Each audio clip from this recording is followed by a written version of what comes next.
Hi everyone, this is video 16 and today we're going to be talking about sets, mutable functions, and object-oriented programming. So let's get started with sets. Sets are unordered collections of immutable items, and one thing amazing about sets is that every single element in it is going to be unique, and that's guaranteed. So let's look at some easy examples of sets. So I'm just going to run Python, and let's say I want to define a set of 1, 3, and 5. So this is a valid set. Now, what if I want to do a little bit rebellion and say, hey, I want unique elements. So non-unique elements. Is that possible? So let's take a look at that. So let's say I define a set that has non-unique elements, something that looks like this. Let's see what happens. S2. Notice that Python immediately takes away the non-unique elements, and this is the biggest idea of sets. Like, you literally can't have non-unique elements in them. So they're very good ways to store elements that don't. If you ever want unique elements, a set is a good way to get that. So for example, if you ever wanted to take away duplicates in a list, one way to do that is to just use a set. So if you have a list, if you take the set of that, it'll automatically remove all the duplicates. And going off that idea, let's look at such a problem. So we want to return a list with all duplicate elements removed from the list. So this is actually a function we wrote earlier, but we used a different method. But now we see a really easy solution with just using sets. Because what do sets do? Sets take away the duplicates. So this right here would return a set that removes all these duplicate elements. So all the 2's would be gone, the duplicate 2's, all the duplicate 3's, and then at the end of the day we want to return a list, right? So we just make this a list, and then we're basically done. So let's check this out, see if it works.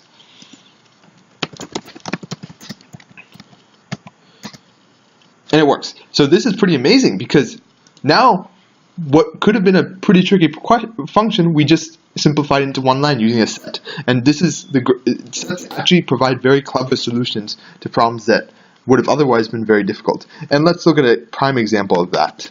So let's say I want to find the number of common letters in S1 and S2, two strings. Okay, so how can we do that? Well, what we had to do is we had to basically find every single letter that's in this and then find all the unique ones. Because notice that even though in intelligence and logical the two L's are shared, only one L is counted. So here we had to just basically get the unique elements of this. So how do we get the unique elements? Well, we can use a set. So we have a set, and then we go for every character in my string 1 if the character is also in string 2. Okay, so this will give me all the unique elements, and then I just have to return the length of the set. Okay, let's check this out, see if it works.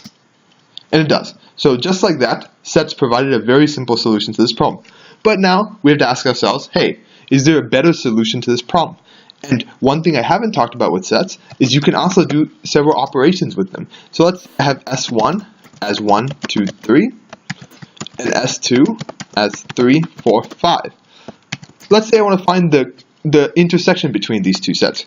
Python has a very useful method for that. It's literally called intersection, and then we just call it on S2, and we get the following. And then we can also find the union of sets, and that can also be useful for some applications, and we get the following. So because of these set operations, this problem can actually be simplified to just getting the intersection. So this is one possibility. I'm just going to label this as one possibility. One possibility. Okay, but a better solution, in my opinion, is we take the length of the set of string 1. So because strings are sequences, we can also make them sets. And then we just find the intersection with the set of string 2. So that's all it is. And let's check this out. Exit, and let's run the doc test one more time. Oh, what happened? Oh, I spelled intersection wrong. My bad. Yeah, that's not good. So yeah, as you can see, Python yelled at me quite a bit for that one. But yeah, it works. So just make sure you don't spell intersection wrong like I did, and it'll be fine. Okay, so both of these are viable examples for solving this problem. I think this one's a little more clever because it utilizes the inherent properties of sets. So whenever you want to find something common and you want to work with only unique letters, set intersections are very good for that type of application. All right. Now that we've talked about sets, we're going to move on into our next big topic, which is dealing with systems that change over time, basically. And the motivating questions of this is so far we've seen functions that return one specific value for a specific input.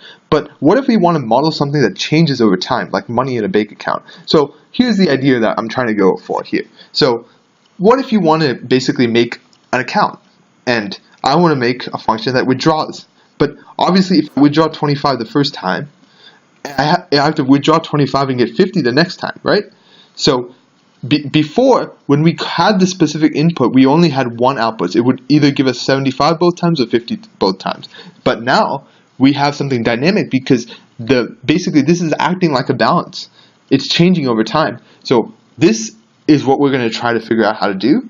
And to do that, we have to now explore into a new topic of mutable functions. So let's look a little bit into that. And mutable functions at the end of the day are actually higher order functions. And you can see that here because the withdraw function is made by calling a function. So this function returns a function. So mutable functions are higher order functions.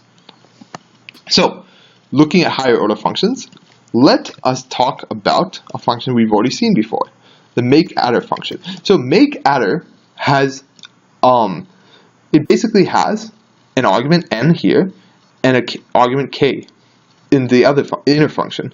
But notice that we can reference these arguments. Have we ever, now an interesting question to think about is what if we try to change n? Okay, so what I'm going to do here is I'm going to make a same version of this adder basically. So I'm just going to copy and paste this over. And before I do anything, so what I want to do now is I want to make an adder plus 1. So one way I could think of doing that is just n is equal to n plus 1. Seems like a very viable way. But let's see what happens when I try this. So I'm going to run this interactively now. And I'm just going to make an adder using this special makeAdder. So I'm going to put an initial argument of 3. So I get my function, so adder is a function, and now I'm just going to call it on, let's say 5. So I should technically get 9, right? But what happens is I get an unbound local error. Local variable n referenced before assignment. What does that mean? It's a good, I honestly, so this is actually an error that we haven't really talked about. And the reason this happened is think about back to when we talked about assignment statements. What do assignment statements do? They bind a new value to a variable in the current frame, the current local frame. But now what you notice here is if we look at an environment diagram, this is going to be in another frame than k. N and k are going to be in different frames. But we're trying to modify n within the frame that k is in.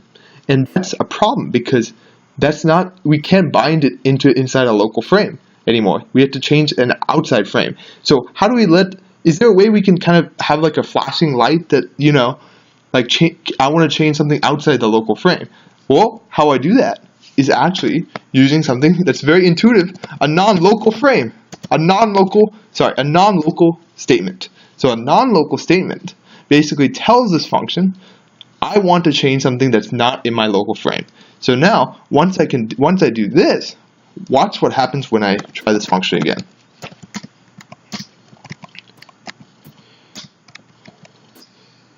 So now I get my 9. And then if I call adder on 5 again, I get 10. So what's happening now is that this n is continuing to change, but it doesn't go back to its original value because we're still executing only the adder function. So the best way to see this, I think, is to use the Python tutor because I think that's the most intuitive way to see this. But basically, let's go through this. We'd first make a function in the global frame, as always, and then we call this function. So this function returns another function called adder. So let's go through that. So now, our add3, 1 is a function that's bound to adder. So when we call add3 and 1, it's going to execute this function right here. Okay? So that's pretty important. But now, what's going to happen is notice that we have n as 3 because we passed in n as 3 argument of 3 to the formal parameter, and we've also passed in 5 as an argument to the formal parameter k. So k is 5 and n is 3. But now we're changing n is equal to n plus 1. Previously, without this non-local stimulus, it can't do that because there's no n in this frame. So that's the key idea here. Now we're telling the function, hey, I have a non-local n. I want to change something outside my frame. So now this function is going to look outside its frame and see there's an n here. Oh, hey, I'm going to just increment that. And so as a result, this n changes to 4, and then we return n plus k and get 9. So, and what this does is basically, so now this is the last statement. So actually I have no idea what happened here. Hold on, let me refresh this. Oh man. Okay, sorry. Let me just, for some reason Python tutor died on me. But anyway, it doesn't really matter. But let's just look at one example. Adder is equal to make adder plus, sorry, I'm improvising on the fly here. And then I just want to make a result on adder of 4, let's say. Alright, let's visualize this execution. So again, let's go through this. I just want to really emphasize this point that, so now we have n as 3, and then when we call adder of 4, what happens? We have non-local n, so that tells us, hey, I'm going to change this variable now. And then now we do n is equal to n plus 1, and notice that the 3 changed to 4. And then now we return k plus n. And then if we have another call here, this n stays as 4. Notice that when I return this, usually what happens is everything collapses, but we still have this frame. And so n is still 4 here. So if I made another change, like n is equal to n plus 1, I would get n as 5. So that's the whole point. That's how it's mutable. So the only way to get mutable functions with higher order functions, that's the main point here.